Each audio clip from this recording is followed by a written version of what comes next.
世界都是由不同而看似矛盾的東西所組成，要叫萬物互相效力，就好像色彩中的黃色與紫色、橙色與藍色的互補關係一樣，彼此交錯、配搭、襯托，才變得突出與美麗。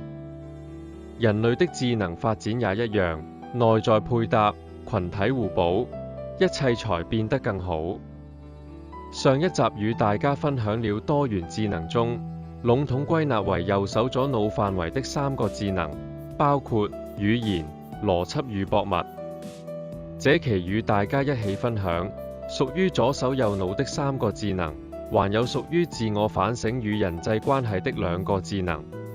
左手右腦的智能，正就是右手左腦的對立方智能。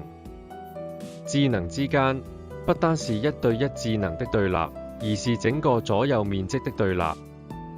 一般而言，籠統的講法就是如果左腦方面其中有一個強勢智能，能與右腦的發育區域的首位智能融合、匹配互補，對智慧全方位發展更為有利。正正就是大自然矛盾而和諧所遵循的法則，也是人類智能發展的重點。多元智能不單是測試系統，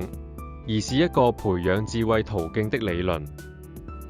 而每個智能大方向的下邊，還有很多細微變化的小分野，取決於成長過程的衝擊。例如，語言智能下還有讀音、文法、字義等不同程度優勢發展方向。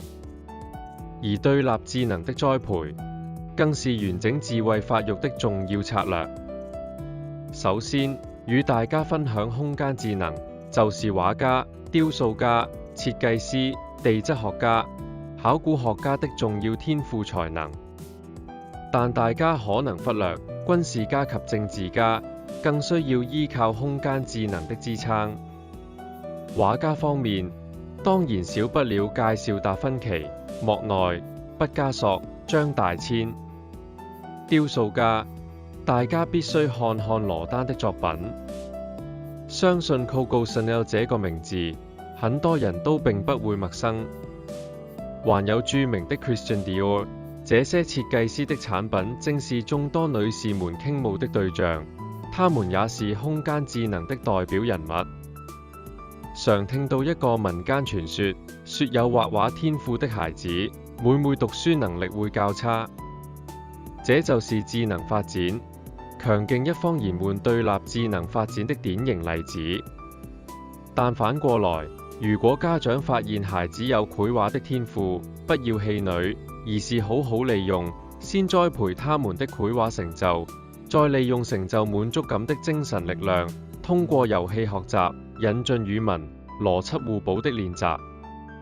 例如利用字形的趣味、繪畫講故事，或者藝術故事的起承轉合，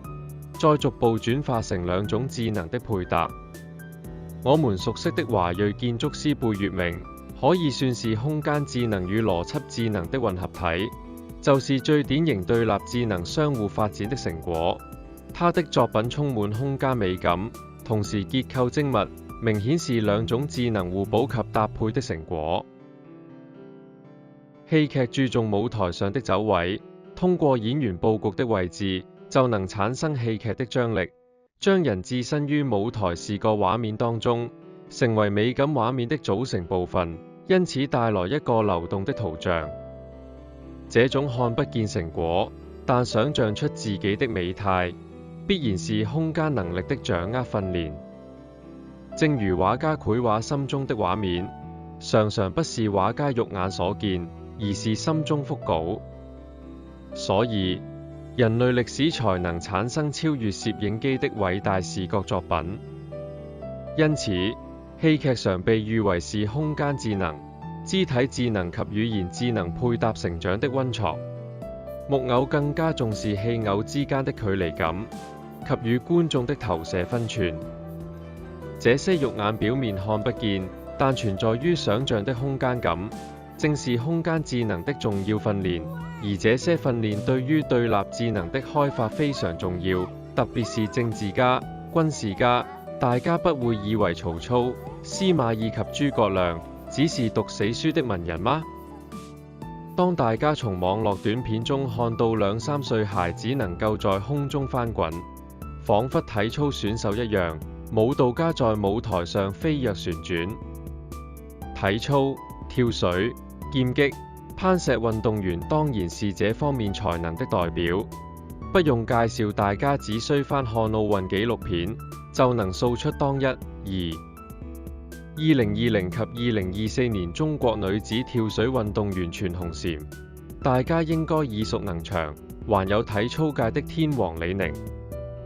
舞蹈家也必然是這方面的強項智能代言人。不過大家可能忽略一種職業，需要肢體智能，而且關乎生命安全，就是外科醫生。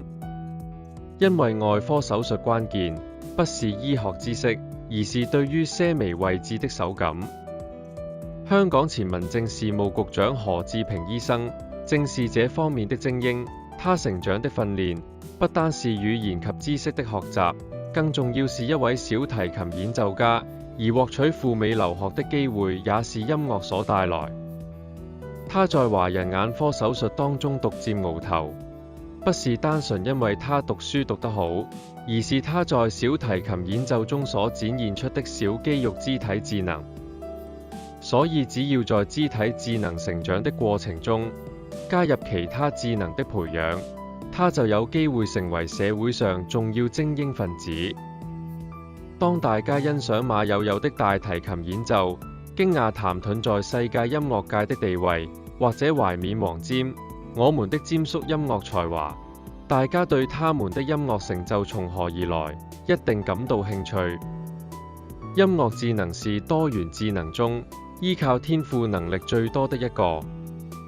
大家經常聽過音樂神童莫扎特，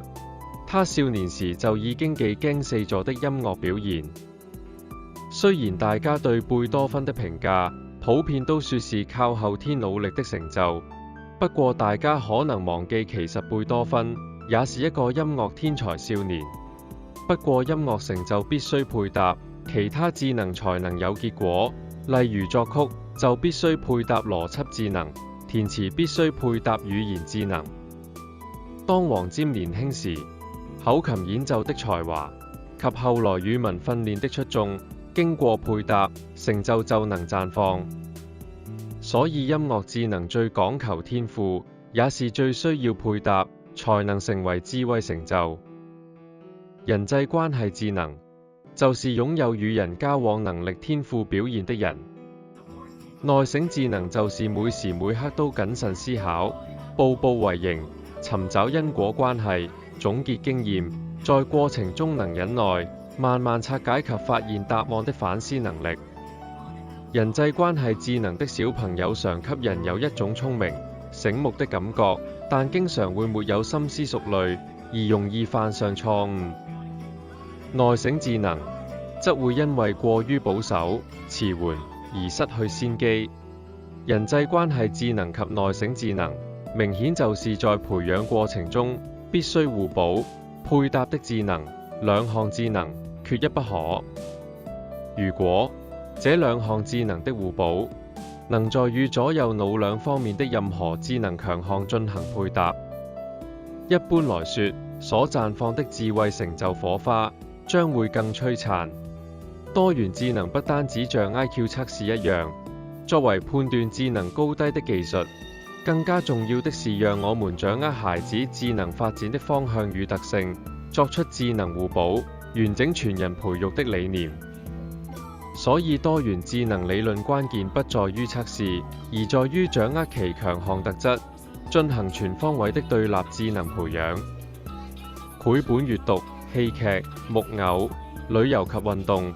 這些融合多元智能發展的活動，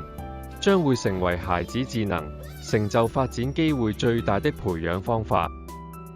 謹記，關鍵不在完全拔尖，培養智能單一強項，而必須保底，努力栽培對立智能，互相配搭、融合，成就內在智慧。